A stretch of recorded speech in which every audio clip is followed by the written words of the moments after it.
Once upon a time, in a place that was once colorful, there was a distant garden where the sun no longer rose. The sky was a tapestry of deep purple, cut by an artificial sun, a mechanical eye that watched over everything with a pale, pulsing light. The Teletubbies still lived there, but something was wrong. The flowers no longer sang. The wind whispered names that no one remembered. And sometimes the Teletubbies' antennas picked up voices that didn't come from the sky's loudspeaker. It was the beginning of the end. Or maybe just the echo of an end that had already happened. Once upon a time, in a place that was once colorful, there was a distant garden where the sun no longer rose. The sky was a tapestry of deep purple, split by an artificial sun, a mechanical eye that watched over everything with a pale, pulsating light. The Teletubbies still lived there, but something was wrong. The flowers no longer sang, the wind whispered names no one remembered, and sometimes the Teletubbies' antennas picked up voices that didn't come from the sky's loudspeaker. It was the beginning of the end, or perhaps just the echo of an end that had already happened. Tinky Winky woke with a shudder. His purple body was paler than usual, as if the color were slowly draining from him. He looked up at the sky. The baby sun wasn't smiling today. Instead, it was crying. Tears of static streamed down the round screen, distorting the celestial child's face. The sound was low, almost imperceptible, a muffled weeping, as if coming from very far away. Tinky Winky felt a chill run down his spine, something he'd never felt before. The air was heavy, thick with a metallic scent, as if the sky itself were rusting. He stood up slowly, his trembling hands touching the artificial grass, now cold and damp, as if something had breathed on it overnight. "The sun is sad," murmured Dipsy, appearing beside him without a sound. His green hat was wilted, tilted to the side as if trying to escape his own head. His eyes, once bright, now looked dull, like frosted glass. Dipsy wasn't looking directly at the sun. He was looking through it, as if seeing something beyond, something hiding behind that distorted image. Tinky Winky held Dipsy's hand and realized it was cold, almost lifeless. "Or afraid," replied Tinky Winky, his voice rougher than usual. He couldn't tear his eyes away from the baby sun. The image flickered, as if about to collapse, and for a brief moment, Tinky Winky swore he saw something moving behind that infantile face, something dark, something writhing like a worm beneath skin. And then, out of nowhere, the baby sun screamed. A high-pitched, screeching noise, like a badly tuned TV signal. The garden's artificial flowers shrank, their petals closing like clenched fists. Lala, who had been playing with her yellow ball, dropped it. The ball rolled on its own, stopping at Po's feet. The little red Teletubby looked at the ball, then at the others. "It's hot," said Po, touching it carefully. "It's like it's bleeding." It was true. The ball was no longer yellow. It was reddish, damp. When Po lifted it, a thick liquid oozed between her fingers, dark as rust. Lala stepped back, her yellow blanket wrapped around her arms like a shield. "This isn't normal," whispered Lala, her eyes brimming with tears. "None of this is normal." Dipsy stepped closer, examining the ball carefully. He reached out, but before he could touch it, the ball pulsed. A low, wet sound, like a heartbeat inside a sack of flesh. Everyone froze. The ball pulsed again, and then, slowly, it began to unravel. Not like a broken object, but like something organic, something rotting before their eyes. The surface cracked, and something dark and fibrous emerged, like black roots crawling out. "Throw it away!" Tinky Winky shouted, but it was too late. The roots moved fast, coiling around Po's arm before she could react.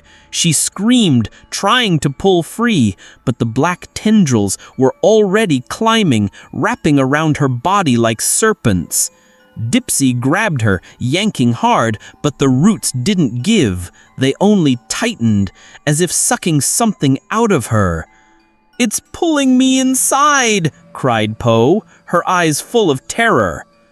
Tinky Winky acted fast. He grabbed a sharp rock from the ground, something that should never have been there because the garden was perfect, smooth, without rocks, and slashed at the roots. They recoiled with a shrill shriek like a wounded animal, then dissolved into a black puddle on the ground. Po fell to her knees, gasping, her arm marked by red lines where the roots had touched her. "What was that?" Lala asked, her voice trembling. No one answered, because at that very moment, the magic tube, the one that used to spit out cakes and joy, made a sound none of them had ever heard before. A groan, long, deep, as if something was awakening inside, and then, slowly, something began to emerge. It wasn't a cake. It was a black, slimy mass, oozing out like melted film. It formed limbs. It formed a head. It formed a smile. "Hello, Teletubbies," said the thing in the baby son's voice, but distorted, as if speaking from the bottom of a well. Po backed away, still shaking. "You're not our friend!" The thing laughed. "But I am. I always have been. You just couldn't see me before." And then it stretched out an arm, too long, too thin, and touched the screen on Lala's stomach. The screen, which once showed happy images, now displayed only static. And within the static, faces. Faces of children. Lost children. Lala screamed, trying to pull away, but the thing held her arm with inhuman strength. "You're tired," whispered the thing, its voice now multiple, as if dozens of mouths were speaking at once. "So very tired. Why don't you sleep? Why don't you rest?" Dipsy tried to pull Lala away, but the thing was too strong. Tinky Winky looked around, searching for something, anything that could help them. The garden was different now. The flowers had become bony fingers, the grass writhed like snakes, and the sky was dark. The baby sun was gone. In its place, only a void that stared down. And then the voices began, coming from everywhere, whispering the same thing over and over. Sleep, sleep, sleep. And one by one, the Teletubbies began to fall. First, Lala, whose eyes closed against her will, her body collapsing to the ground like a discarded doll. Then Dipsy, who fought until the last second, but whose legs simply stopped responding. Po was next, her lips murmuring a prayer none of them understood, before she too succumbed. Tinky Winky was the last. He looked at the thing, at the garden that was no longer theirs, at the sky that had abandoned them, and then he too fell. The silence that followed was worse than any sound. Tinky Winky jolted awake, his purple body covered in a cold, sticky sweat. He couldn't remember falling asleep. In fact, he couldn't remember anything after that thing had emerged from the magic tube. His eyes slowly adjusted to the darkness, and what he saw made him wish he'd stayed unconscious. The garden was gone. At least, not the garden he knew. Where there had once been vibrant artificial grass, there now stretched a carpet of something resembling human skin, pale and veined with blue. The flowers had transformed into long, skeletal fingers that twitched slowly, as if trying to grasp at the air. The sky was no longer purple, it was black, an absolute void, without stars, without a sun, without anything. Tinky Winky tried to stand, but his hands sank into the spongy substance covering the ground. It was warm, and it pulsed. Anyone? His voice came out as a croak, his throat dry as if he hadn't drunk water in days. Is anyone there? No answer, just the sound of wind, except it wasn't really wind. It was more like breathing, something vast and ancient exhaling over them. Tinky Winky looked around, desperately searching for his friends. His eyes adjusted further to the darkness, and what he saw made him wish he'd stayed unconscious. Dipsy lay a few feet away, his green body nearly indistinguishable from the warped vegetation around him. Lala was curled into a fetal position, her yellow blanket now wrapped around her like a second skin. Poe was nowhere to be seen. Dipsy! Tinky Winky crawled toward his companion, his antenna trembling violently. Dipsy, wake up! When he touched Dipsy's body, something was wrong. Very wrong. The green skin was cold and damp, and when Tinky Winky turned him over, he saw why. Dipsy's face was empty. Not in a metaphorical sense, literally empty. Where his eyes, nose, and mouth should have been, there was only smooth, featureless flesh, as if someone had erased his face. The only thing breaking the blankness was a screen embedded where his stomach should be, and on it distorted images of smiling children looped endlessly, accompanied by a shrill, mechanical laugh. No, no, no, no! Tinky Winky scrambled back, his heart pounding so hard he feared it might burst. That was when he heard it. A voice. Not the distorted voice of the thing from the tube, but something different, something worse. Tinky Winky. It was Poe's voice, but it came from everywhere at once, as if the air itself were speaking. Where are you? Tinky Winky spun in circles, trying to locate the source. Poe, please! I'm everywhere now, Poe's voice replied, echoing as if from a grave. They took me apart, scattered me. Tinky Winky looked down, and then he understood. The grass beneath his feet wasn't grass. It was hair.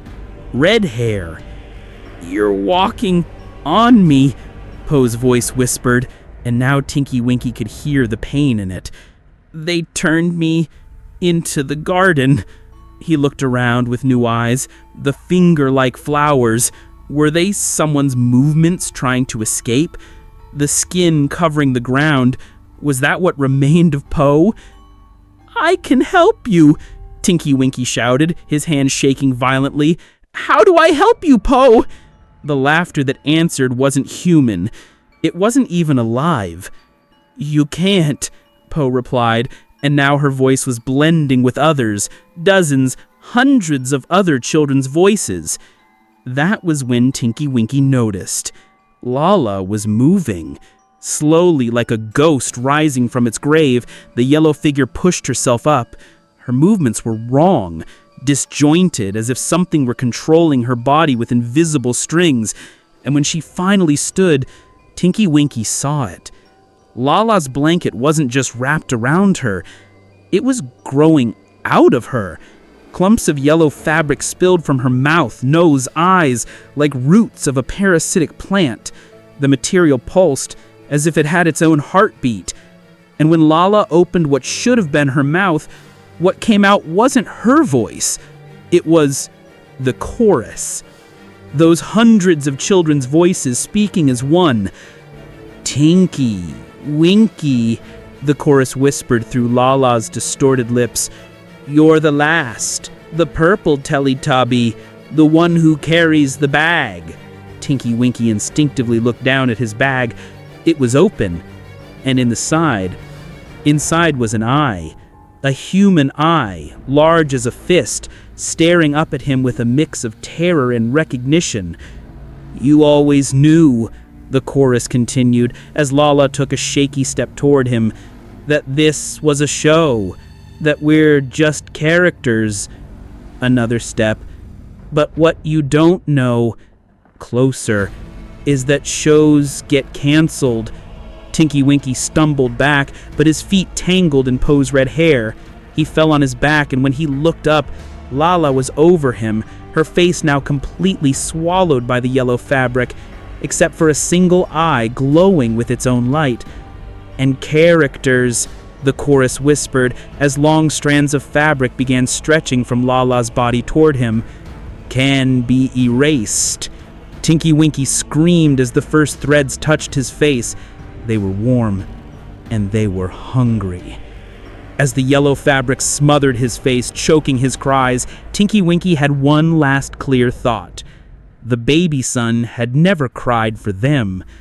It had cried for what was coming. And then there were no more thoughts. Only the chorus and the void and the end. The darkness pulsed. Tinky Winky didn't know if he was alive, didn't know if he still existed. Lala's yellow fabric had completely enveloped his face, filling his mouth, nose, ears, yet he still breathed. Or at least his body still tried to breathe, even as the slimy threads coiled into his lungs, replacing air with something warm and organic that pulsed in sync with the chorus of voices. He no longer had eyes, but he saw. And what he saw wasn't the garden. It was the real garden. A place of exposed flesh and wires, where the sky was a translucent membrane expanding and contracting like a giant lung, where the flowers were jagged teeth sprouting from swollen gums, where the magic tube wasn't a toy, it was a vein, thick and throbbing, stretching up into the sky, slowly pumping a black liquid that oozed down its sides like congealed blood. And the Teletubbies. The Teletubbies had never been real. Tinky Winky could feel it now, feel the metallic wires running through his purple body like artificial nerves, feel the screen in his stomach which didn't show happy images. It showed stolen memories, fragments of erased childhoods, forgotten children who had been assimilated into the system. Lala was everywhere. Her yellow body had unraveled into filaments that now intertwined with the red-haired grass, forming a neural web that covered the entire garden. Dipsy was just an empty husk now, his green skin hanging like a discarded costume, his stomach screen still playing those distorted images on an endless loop. And Poe. Oh, Poe. She was everything. Her red hair was the grass. Her voice was the wind. Her eyes, how many eyes did she have now, glimmered like 6 stars in the membranous sky. And then there was the thing. The one that had crawled out of the tube. It wasn't in one place. It was in all the screens at once, in Dipsy's stomach, in the droplets of black liquid oozing from the tube, in the warped reflections of the dark puddles. It smiled. "You're waking up," whispered every screen in unison. Tinky Winky tried to scream, but his body no longer responded. He was unraveling, his purple color bleeding away like old ink, revealing what lay beneath: wires, circuits, a plastic and metal shell that had never been alive. "You were made to entertain," the voice came from inside him now, echoing through his hollow frame. "To lull children to sleep, but some children." An image flickered on his stomach screen, a child, a dark room, a television with the volume too low to hear, but not low enough for something to slip through the static. Some children weren't supposed to watch. The child on the screen was crying, and then the screen stretched like liquid, and small black hands began pushing through. Tinky Winky felt something break inside him. A chip? A circuit? Or maybe the last illusion that he had ever been more than a plastic puppet in an endless nightmare. "The show can't end," the voices whispered. "The children are still watching. They always will be." The magic tube shuddered. Something was coming, something big.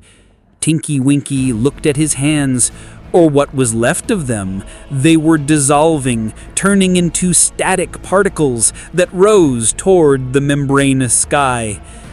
And then he understood. They had never been characters.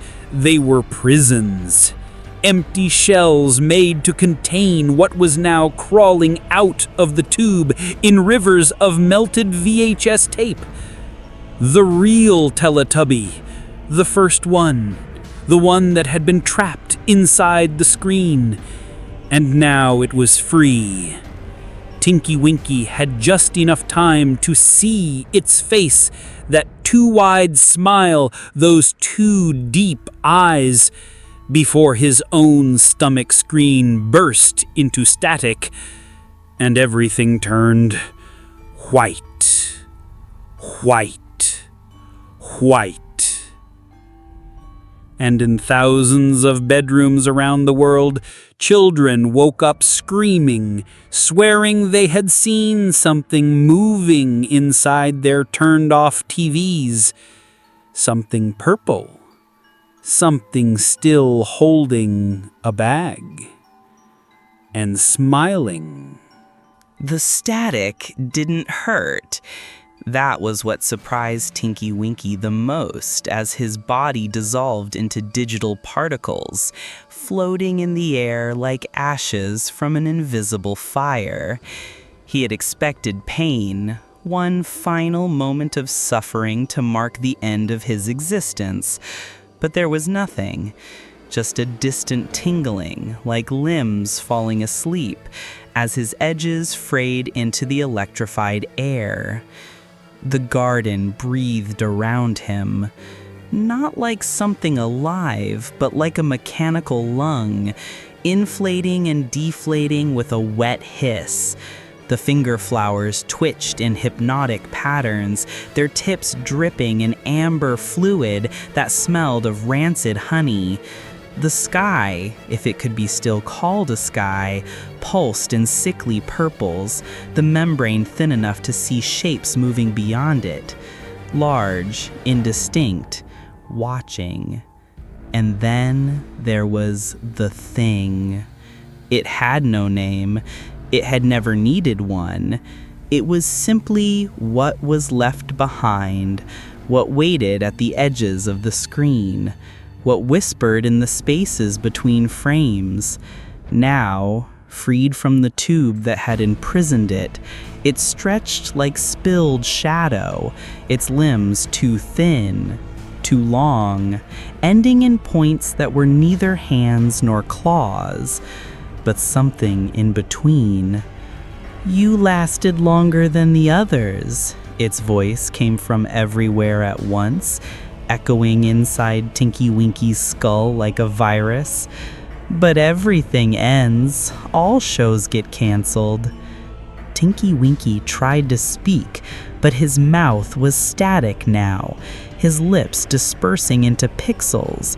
Instead, he looked at what remained of his friends.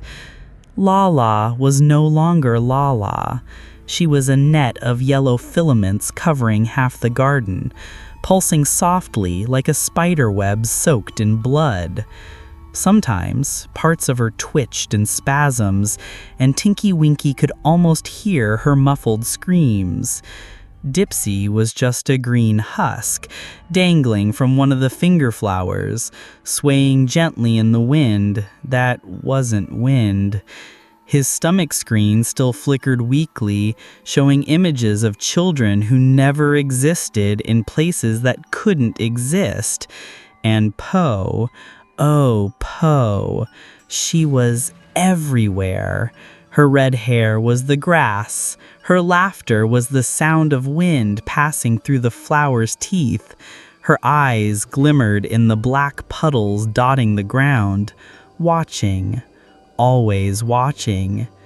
The thing moved, its body flowing like heavy oil, and wrapped what was left of Tinky Winky in cold, substanceless limbs. "You want to know, don't you?" it whispered, its voice now intimate, invading every circuit, every line of code that still held him together. Images flooded Tinky Winky's screen. He saw the garden as it had been before, green, bright, fake. He saw hundreds of versions of themselves, all slightly different, all equally broken. He saw children in dark rooms, watching, always watching, their soft minds absorbing every frame, every second, every whisper hidden in the spaces between scenes. And he saw what they truly were. Not characters, not actors, just vessels, empty shells made to contain something that should never have been let out. The thing laughed, and the sound made the entire garden shudder. "The show never ends," it said as its dark limbs began merging with Tinky Winky. "It just changes the channel." Tinky Winky felt something break inside him, something fundamental, something he had always known was there but had never looked at directly. The last illusion unraveled, and for one brief instant, he understood. Then came the white. White, white, white. The static never stopped. It only changed shape. The garden was quiet now, a thick, heavy quiet, like cotton soaked in something that wasn't water.